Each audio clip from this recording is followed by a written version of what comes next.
सन् 2007का अन्तिम महिनाहरूमा दक्षिण अफ्रिकामा एउटा नयाँ घटना सामान्य हुन थाल्यो र त्यो समस्या थियो लोडसेडिङ अर्थात् विद्युत कटौती। तर पहिले यस्तो थिएन। कहिलेकाहीँ केही घण्टा बिजुली जान्थ्यो, यसबाट मानिसहरूलाई असुविधा त हुन्थ्यो, तर त्यो त्यति ठूलो चिन्ताको विषय थिएन। तर अहिले अवस्था निकै नाजुक हुँदै गएको छ। दक्षिण अफ्रिकामा अहिले दैनिक 8 देखि 10 घण्टासम्म लोडसेडिङ भइरहेको छ। आखिर अहिले दक्षिण अफ्रिकामा सुरु भएको यो अन्धकारको कारण के हो त? किन अहिले आएर दक्षिण अफ्रिका अन्धकारमा बाँचिरहेको छ त? दर्शकवृन्द, आउनुहोस् आजको यस श्रृङ्खलामा हामी दक्षिण अफ्रिकामा अहिले किन लोडसेडिङ बढिरहेको छ र यो महादेश नै किन अन्धकारतर्फ गइरहेको छ भन्ने विषयमा विशेष चर्चा गर्नेछौँ। सन् 1994मा जब दक्षिण अफ्रिकामा नेल्सन मण्डेला पहिलो पटक लोकतान्त्रिक तरिकाबाट चुनिएर राष्ट्रपति बने, तब उनी र उनको पार्टी अफ्रिकन नेशनल कङ्ग्रेस अर्थात् एएनसीले देशका सबै जनताको जीवनस्तर उकास्ने प्रतिबद्धता व्यक्त गरेका थिए। स्वतन्त्र र सहज जीवनशैलीको त्यो प्रतिबद्धताले दक्षिण अफ्रिकी जनतामा उत्साह थपेको थियो। त्यतिबेला देशमा काला जातिलाई मतदानको अधिकार थिएन। त्यसैले देशबाट प्राप्त हुने सम्पूर्ण सुविधा अल्पसंख्यक गोराहरूले मात्र प्रयोग गरिरहेका थिए। तर काला जाति भने गरिबीको दलदलमा फँसेका थिए। त्यतिबेलाको दक्षिण अफ्रिकाको अर्थव्यवस्था गोराहरूको फाइदालाई ध्यानमा राखेर तय गरिएको थियो। तर उनीहरूको जनसङ्ख्या 10% भन्दा पनि थोरै थियो। त्यसैले त्यतिबेला दक्षिण अफ्रिकाका गोरा जातिको आय पनि अन्य विकसित देशका मानिसहरूको जति नै थियो। तर यहाँका काला जातिको आय भने दक्षिण अफ्रिकी महादेशमा पछि परेका अन्य देशका जनताको जस्तै थियो। यहाँको अर्थव्यवस्था खानी र एकाधिकारमा आधारित थियो। देशको अर्थव्यवस्था 5-6 वटा कम्पनीको नियन्त्रणमा थियो। राजनीतिमा पनि उनीहरूकै बोलवाला थियो। तर दक्षिण अफ्रिकामा सम्पूर्ण जनसङ्ख्याका लागि पर्याप्त साधन स्रोत भने थियो। दक्षिण अफ्रिकाका सहर आधुनिक थिए र सुविधा सम्पन्न पनि थिए। नेल्सन मण्डेलाको पार्टी एएनसीको उद्देश्य देशका कुना कुनासम्म बिजुली पुर्याउने थियो। त्यो काम एएनसीले एस्कोम कम्पनीलाई सुम्पियो। बिजुली विस्तार परियोजना निकै सफल रह्यो। बिजुली योजनासँगै काला जातिका बहुसंख्यक मानिसका लागि आवास योजना अन्तर्गत घर पनि बनाइयो। अर्थात् एएनसी मूलभूत रूपमा जनतालाई बिजुली, घर, पानी जस्ता आधारभूत सुविधा उपलब्ध गराउन सफल भयो। तर त्यसपछि भने स्थिति बिग्रिन थाल्यो। सबै जनताका लागि राम्रो शिक्षा र स्वास्थ्य सेवा उपलब्ध गराउने योजनाहरू ठप्प हुन थाले, किनकि त्यतिबेला एएनसीसँग राम्ररी प्रशासन सञ्चालन गर्ने क्षमता थिएन। सन् 1990को दशकमा निजीकरणको विचारधारा तीव्र रूपमा फैलिरहेको थियो। दक्षिण अफ्रिकाको अर्थव्यवस्थामा पनि यसको प्रभाव पर्यो। त्यतिबेला देशका 5-6 वटा ठूला कम्पनीहरूको समूहले एएनसीलाई विदेशमा लगानी गर्नका लागि राजी गरायो। त्यसपछि दक्षिण अफ्रिकामा हुने लगानी विदेशिन थाल्यो। उदाहरणका लागि एस्कोम जस्ता बिजुली उत्पादक कम्पनीले दक्षिण अफ्रिकामा लगानी बढाउनुको सट्टा बाहिरी देशमा लगानी गर्न थाले। त्यसबाट देशको अर्थव्यवस्था घाटामा जान थाल्यो र बेरोजगारीको दर पनि बढ्न थाल्यो।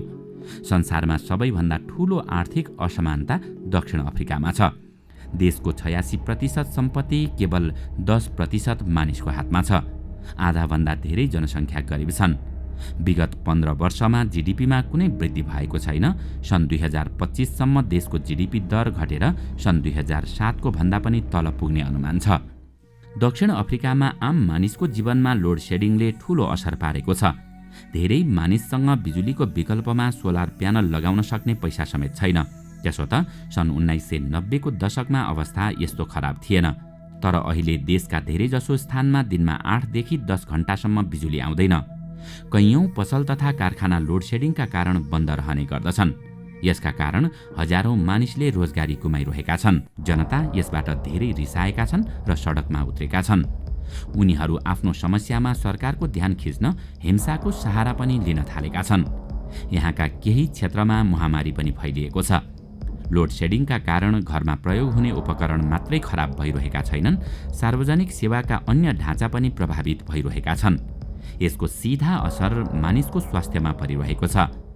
मानिसहरू घर न्यानो राख्न, पानी उमाल्न तथा खाना पकाउनका लागि कोइलाको प्रयोग गर्न थालेका छन्। कोइलाबाट निस्कने धुवाँको असर मानिसको स्वास्थ्यमा परिरहेको छ। अब प्रश्न उठ्छ कि दक्षिण अफ्रिका यस्तो अवस्थामा कसरी पुग्यो त? सन् 1990 को दशकमा जब एएनसीले सत्ता सम्हाल्यो तब बिजुली उत्पादन गर्ने कम्पनी स्कोमलाई देशभर बिजुली पुर्याउने परियोजनामा मुख्य भूमिका दिइएको थियो। सम्पूर्ण अफ्रिकी महादेशमै स्कोम सबैभन्दा ठूलो बिजुली उत्पादन गर्ने कम्पनी थियो। अफ्रिकामा उत्पादन हुने आधाभन्दा धेरै बिजुली स्कोमले आपूर्ति गर्ने गर्दथ्यो। स्कोमसँग यसका लागि राम्रो अनुभव र प्रविधि पनि थियो। आर्थिक रूपमा पनि यो कम्पनी अरूको तुलनामा धेरै मजबुत थियो, अर्थात् सबै क्षेत्रमा यो कम्पनी सत्तामा कदम राखेको नयाँ लोकतान्त्रिक सरकार अनुकूल थियो। उसले पुनर्निर्माण, विकास र देशभर बिजुली पुर्याउने परियोजनाहरूमा महत्त्वपूर्ण भूमिका निर्वाह गर्न सक्थ्यो। तर राजनीतिक उथलपुथलका कारण प्राविधिक तथा कुशल कर्मचारीहरूले कम्पनी छोड्दै गए। बिजुली कम्पनीको रेखदेख राम्ररी हुन सकेन। सरकार परिवर्तन र राजनीतिक हस्तक्षेप पनि यसको कारण थियो। स्कोमले समयमै आवश्यक लगानी बढाउन सकेन। योजनाको कमी र समयमै आवश्यक कदम उठाउन नसक्दा यो कम्पनी ओह्रालो लाग्दै गयो। तर दक्षिण अफ्रिकामा फुटबल विश्वकपको आयोजना पनि अर्को कारण थियो जसले गर्दा स्थिति बिग्रदै गयो।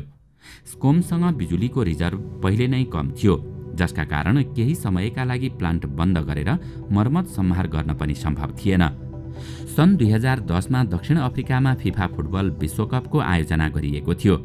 त्यति बेला सरकारले संसारको नजर आफूहरूमाथि हुने भएकाले स्कोमलाई बिजुलीको कुनै कमी हुन नहुने बताएको थियो, जसको परिणाम स्वरूप त्यस क्रममा स्कोमले बिजुली प्लान्टको मर्मत राम्ररी गरेन। त्यही कारण त्यसको नतिजा पछिल्ला वर्षहरूमा देखियो। त्यसपछि 40 वर्ष पुराना प्लान्टमा एकपछि अर्को समस्या देखिन थाल्यो। सन् 2014 सम्म आइपुग्दा बिजुलीको अभाव बढ्न थाल्यो र लोड सेडिङ सुरु भयो। तर सन् 2018 बाट लोड सेडिङको समस्या झनै बढ्दै गयो। यस्तो हुनुमा भ्रष्टाचार र सरकारी काम गराइको शैली मुख्य जिम्मेवार थिए। बिजुली प्लान्टमा पहिलेको तुलनामा निम्न स्तरको कोइला प्रयोग गर्न थालियो। धेरै नाफा कमाउनका लागि उच्च कोटीको कोइला अन्य देशमा निर्यात गर्न थालियो। यसबाट बिजुली प्लान्टमा गम्भीर असर पर्यो। अर्को कुरा, स्कोममा पाटपूर्जा मर्मतका लागि ठेक्का पाएको कम्पनीले कमसल उपकरण प्रयोग गरेर भ्रष्टाचार गर्न थाल्यो। अहिले पनि यो प्रक्रियामा सुधार ल्याउन स्कोमका सामु ठूलो चुनौती खडा भएको छ। सन् 2024 मा एएनसीले चुनावको सामना गर्नुपर्नेछ। बिजुली र ढाँचागत सेवामा आएको खराबीका कारण जनता निकै रिसाएका छन्। त्यसैले उसलाई 50% भोट ल्याउन पनि निकै गाह्रो हुने सम्भावना छ। अहिले आएर भने एएनसीले ऊर्जा समस्यासँग जुझ्नका लागि केही राम्रा निर्णय गरेको छ। विगत 9 महिनामा सरकारले इनर्जी बोर्डमा नयाँ र सक्षम नेतृत्व ल्याएको छ। उनीहरूले समस्याको गम्भीर विश्लेषण गरेका छन् र इन्जिनियरिङमा मात्रै नभएर आर्थिक रूपमा पनि कसरी सबल बन्न सकिन्छ भन्नेतर्फ ध्यान दिन थालिएको छ। यसको प्रारम्भिक परिणाम पनि देखिन थालेका छन्। दक्षिण अफ्रिकाका राष्ट्रपति सिरिल रामाफोसाले अहिले नयाँ परियोजना ल्याएका छन् जसलाई सङ्गठित संसाधन योजना भनिन्छ। यो योजना अन्तर्गत कहाँ कहाँ लगानी गर्नुपर्छ र कस्तो प्रविधिको प्रयोग गर्नुपर्छ भन्ने विषयमा गहन अध्ययन गरिएको छ। विगत 10 वर्षमा यहाँ ऊर्जा उत्पादनका लागि ग्यास, नवीकरणीय ऊर्जा र कोइलाको प्रयोग हुँदै आएको छ। नवीकरणीय ऊर्जाका स्रोतको चर्चा अक्सर हुने गर्दछ किनकि दक्षिण अफ्रिकामा सामान्यतया आकाश सफा हुने गर्दछ। सूर्यको प्रकाश भरपूर प्रयोग गर्न पाइन्छ। यसका साथै हाइड्रो इनर्जी उत्पादन पनि एउटा विकल्प हो, तर मुद्दा कोइलामै आएर अड्किन्छ। त्यसैले दक्षिण अफ्रिकामा ग्रिन इनर्जी अर्थात् हरित ऊर्जा अपनाउन सहज छैन। दक्षिण अफ्रिकामा 80% ऊर्जा कोइलाबाट उत्पादन हुन्छ। बाँकी 20% हाइड्रो प्लान्ट र अन्य नवीकरणीय स्रोतबाट आउने गर्दछ। कोइला देशको अर्थव्यवस्थाको महत्त्वपूर्ण हिस्सा हो। करिब 90,000 मानिस कोइला खानीमा काम गर्ने गर्दछन्। त्यसबाहेक अन्य हजारौं मानिस कोइला ढुवानी र धुलो पार्ने काम गर्ने गर्दछन्। यदि रोजगारीको यो श्रृङ्खला टुट्यो भने दक्षिण अफ्रिकामा थप सङ्कट आउन सक्छ। हरेक दिन हुने लोड सेडिङको असर केवल व्यापार अर्थव्यवस्थामा मात्रै परेको छैन, मानिसको मानसिक स्वास्थ्यमा पनि परिरहेको छ। एएनसी प्रभावशाली पार्टी हो र उसको उद्देश्य पनि खराब छैन, तर सन् 1994 मा उसलाई विरासतमा असमान अर्थव्यवस्था प्राप्त भएको थियो। एएनसीले जनतालाई स्वतन्त्रता र सम्पन्नताको जुन प्रतिबद्धता जनाएको थियो त्यसलाई पूरा गर्ने प्रयास पनि गर्यो, तर बाहिरी राजनीतिका कारण त्यो प्रयास असफल भयो। वैश्विक अस्थिरताको पनि उसमाथि नराम्रो प्रभाव पर्यो। देशमा बढेको भ्रष्टाचार र हिंसात्मक घटनाका कारण सम्पन्नताको सपना धमिलो हुँदै गएको छ। पहिला अधिकांश जनताको घरमा बिजुली पुगेको थिएन, जुन एएनसीको सरकार आएपछि पुग्यो। तर अझै पनि लाखौं मानिस यस्तो बस्तीमा बस्ने गर्दछन् जहाँ बिजुली, सफा पानी र स्वास्थ्य जस्ता मौलिक सुविधा उपलब्ध छैनन्। आगामी वर्ष दक्षिण अफ्रिकाको पहिलो लोकतान्त्रिक निर्वाचनको तेस्रो वार्षिकोत्सव हो। अब आउने नेतृत्वले यो समस्या समाधान गर्न कोसिस गर्नेछ। दर्शकवृन्द, आजको श्रृङ्खला तपाईलाई कस्तो लाग्यो? हामीलाई कमेन्टमा अवश्य बताउनुहोला। साथै आजको श्रृङ्खला तपाईलाई राम्रो लाग्यो भने लाइक तथा सेयर गरी हाम्रो च्यानललाई सब्स्क्राइब गर्न नभुल्नुहोला र साथमा रहेको बेल आइकन पनि थिच्नुहोस् ताकि हामीले अपलोड गर्ने नयाँ भिडियोको जानकारी सबैभन्दा पहिला तपाईलाई प्राप्त होस्। आजका लागि यति नै। अर्को भिडियोमा अझै रोचक तथ्य लिएर आउने नै छौँ। तबसम्मका लागि बिदा दिनुहोस्। नमस्कार।